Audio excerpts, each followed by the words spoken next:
need او بیسک رائټس ته دا یو لږ ډیفرنس پکې دی. مونږ ټول دغه درې څلور اصطلاحات چې دا یو ځای کوو او دې ټولو ته مونږ هیومن رایټ وایو چې داسې قطعا نه ده. که مونږ دې کې لاول فرق وکړی شو نو بیا به مونږ ته د خپل رایټس پته ولګي چې زما سره رایټس دي بینګ ا سوسایټي ممبر د ادارې د یو مشر څه حیثیت دي او د هغه سره رایټس دي. په کمیونټي کې د هر یو سړي خپل خپل رایټس هغه پته به ولګي. نو یو دی بیسک هیومن نیډس چې هغه شیلټر دی، خوراک دی، فوډ دی او رهایش دی. د دې نه بغیر انسان سروایول نشي کېدی. او د انټرنیشنل لا او د رولز مطابق چې کله د دې سیس فقدان وي نو هغه سټیټ مخکې نه چلیږي، ځکه دې ته بیسک نیډز وایي. ټیک ده. او دغه بیسک نیډز ته پوره کولو دپاره یو معاشره جوړیږي، ځکه چې انسان چې دی دا په یو بل باندې انټر ډیپنډنټ دی. د چېرته په یو ازادانه حیثیت سره یوازې ژوند نشي تیر کولی، رهن سهن نشي کولی. دی به خامخا د بل انسان سره د سوسایټي کې به دی اوسي، ځکه چې دی به خپل اوبجیکټیوز حاصلوي. کوم چې پرایمري اوبجیکټیو دی هغه به حاصلوي. کله چې دی د پرایمري اوبجیکټیو د حصار نه وځي نو دی به هغه طرف ته بیا ویلفیر طرف ته ځي، ځکه چې زه د خپل ځان نه راوځم نه زه به ویلفیر طرف ته لاړ شم. زه خپل ځان وپېژنم نه زه به ویلفیر طرف ته لاړ شم. نو لہذا یو بیسک نیډس دي، یو بیسک رایټ دی. بیسک رایټس داسې دي چې هغه به ته به انسان ته د انسان په نظر ګول.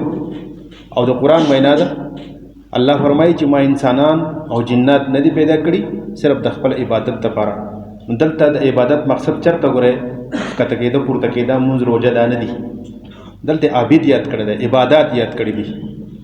ٹھیک ده که نه؟ لکه مطلب دا چې انسان کټیګرایزیشن یې کړی چې دا انسان دی، نو هغه انسان کې بیا ټرانسجنډرز هم راځي، په دې کې مونږ هم راځو، په دې کې جوینایل هم راځي، په دې کې بیا چې څومره زمونږ سره د هیومن سکسونه دغه دي نو هغه ټول دې کې راځي.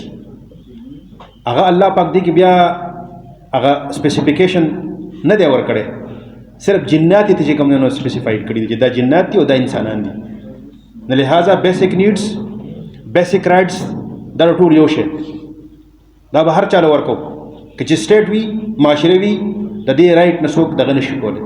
نو دا خو تاسو الحمدلله مونږ ټول مطمئن یو دغه لحاظ سره مونږ ته رایټس میلاو دي. چون په خپل پارټنر ارګنایزیشن او خپل ارګنایزیشن عوامي ویلفیر سوسایټي کم ټیمیټک ایریا چې دا یا کم کار چې کوي هیومن رایټس باندې کې ټرانسجنډر کم خواجه سرا افراد چې دي، په پی ډبلیو ډیز کم مازوران چې دي او وومن باندې هغه افیکټډ وومن یا خواجه سرا یا معذور افراد چې هغې ته د هغې رایټس کې څه مسلې راځي یا هغې ته هغې رایټس نه میلاویږي یا هغوی څه نور څه ایشوز وي په هغې باندې مونږ کار کوو.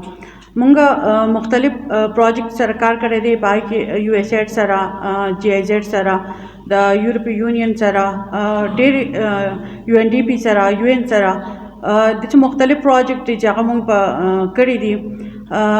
زمونږ کم سی آی پی یو کم پروګرام چې دی کولیشن انکلوزیو فار پاکستان، هغې کې زمونږ هغه 2019 نه سټارټ دی، 2019 نه د 2022 پورې هغې په سوات کې هغې اکټیویټي کول. نو هغې کې زمونږ کم 3 تیمیټک ایریا چې مونږ سره دي، خواجه سرا دي، هغې کې زمونږ معذوران دي او هغې کې زمونږ زنانې دي. نو دې کې دا څه 200 ارګنایزیشن دي چې هغه په پروینس لیول کم صوبایي لیول باندې کار کوي. دلته زمونږ په ملکن ډیویژن باندې 9 تنظیمونه چې هغه پرې کې شامل وو، په هغې کې د ډسټرکټ بونیر نه هم کسان وو، شانګله نه وو، د ملکن نه وو او سوات نه وو. نو هغې کې بیا زمونږ په هغې دې 3 طبقو باندې مونږ کار کوو. نو هغې کې بیا مونږ ته دا آپشن ملاو شو چې تاسو پرې باندې باقاعده یو پروجیکټ بیس کار وکړئ چې تاسو څه کول غواړئ. نو هغې کې زموږ کوم زنانه پارټیسپیشن چې نو هغې د زنانو د حقوق دپاره پروجیکټ واخیستو. کم دغه چې معذوران افراد چې نو هغې د معذوران لپاره کار شروع کړو. زمونږ چونکې په خواجه سرا باندې مونږ کار کوو نو مونږ سلیکشن د خواجه سرا وکړو. چونکه خواجه سره هغه نظر انداز شوی طبقه ده چې هغې څومره هم رایټس دي که د هغوی نیډس دي هغې ته مونږ نه ګورو نه هغې ته مونږ شمولیت ورکوو. مونږ که نن دلته ناست یو د خواجه سره په حق باندې خبرې کوو نو دا مونږ ګورو چې مخکې به په دې باندې خبرې کول چې نو هغه به هم ډېره مشکله وه. یا خواجه سره یو ځای ته راوسته یو ځای کې کېنول د هغې خبره اورېده دا خو لویه خبره وه. زمونږ نن دلته خواجه سره راغلي دي هغوی به خپل خبره په خپله هم کوي.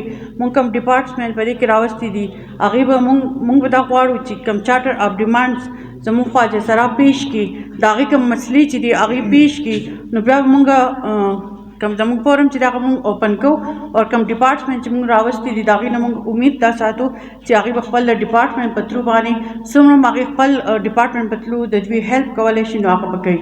شمولیت چې دی نو هغه اجاګر کول دي په هغې کې مونږ دا غواړو چې دوی په کم سینټ دی یا صوبایي دی یا قومي اسمبلیو کې دوی ته قانون سازۍ کې دوی له ځای ورکړی شي دوی ته باقاعده هلته کېنولی شي د دوی کم رایټس چې دي کم حقوق چې دي څنګه چې د یو زنانه یا د یو نارینه خبره اورېدی کېږي یا د هغوی رایټس یا د هغوی هغه پالیسي چې جوړېږي د هغې نه پکې انپوټس اخیستی کېږي نو دغسې د دوی هم انپوټس واخیستی شي او د دوی هم قانون سازي جوړه شي او هغې کې د دوی په فیصله سازۍ کې دوی شامل کړی شي.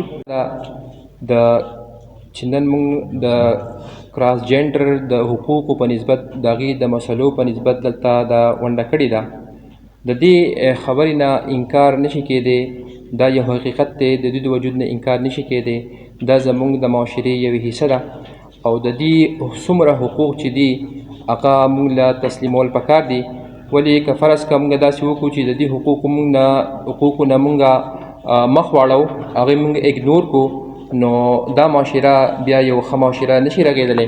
نو هغې کې د یو تنظیم حواله ورکړله د روشني ارګنایزیشن نو تاسو ته زما د دې فورم نه دا تاسو ته یو درخواست دی چې تاسو بالکل راتلی شئ د دې ارګنایزیشن رجسټریشن زموږ سره کولی شئ او تاسو ته به په دې کې انشاءالله په رجسټریشن کې هیڅ مسله نه وي.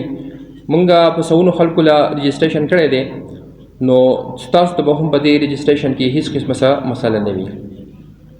بل داسې ده چې تاسو یو مهرباني دا کوئ چې تاسو خو مثال د مسافرو خلکو دی څوک د بونیر سواد کې اوسېږي څوک د پنډۍ کې سواد کې اوسېږي څوک د سواد پنډۍ کې اوسېږي نو یو مهرباني دا تاسو وکړئ چې تاسو خپل رجسټریشن چې دی هغه زموږ سره یقیني کړئ. ستاسو چې څونه رجسټریشن چا نه کړی زموږ سره هغه رجسټریشن وکړئ. د هغې وجه دا ده چې زموږ سره موجوده ستاسو رجسټریشن چې دی نو هغه 50-60 یا 60-70 په منځ کې دی نو دا یو ډېر کم تعداد دی الان کې دلته کې تعداد ډېر زیات سیوا دی. دې نه علاوه دې به تاسو ته فایده دا وي چې کله زموږ ته داسې څه فاینانشل ایډ راځي یا داسې چې کله داسې نور څه امداد راځي د مشینانو په شکل کې نو هغې کې به تاسو ته په ټایم باندې ستاسو امداد تاسو ته په ټایم باندې میلاویږي. نو تاسو مهرباني دا وکړئ چې خپل رجسټریشن چې دی نو هغه تاسو زموږ سره وکړئ.